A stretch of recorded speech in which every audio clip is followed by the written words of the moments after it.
Chennai Pallavaram market பகுதிகளில் கடும் வெயிலின் தாக்கத்தினால் சாலை ஓரத்தில் சிறு தொழில் செய்து வரும் வியாபாரிகள் மிகவும் பாதிக்கப்பட்டு வருகின்றனர்.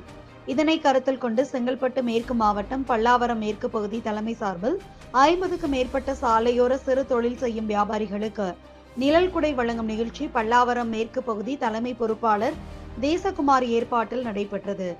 இந்த நிகழ்ச்சியில் செங்கல்பட்டு மேற்கு மாவட்ட தலைவர் மின்னல் குமார், பல்லாவரம் பகுதி தலைவர் சுரா ரவி, தம்பி ராஜா, பல்லாவரம் தொகுதி மகளிர் அணி பொறுப்பாளர் சுனிதா ரமேஷ் உட்பட தமிழக வெற்றிக் கழக நிர்வாகிகள் பலர் கலந்து கொண்டனர்.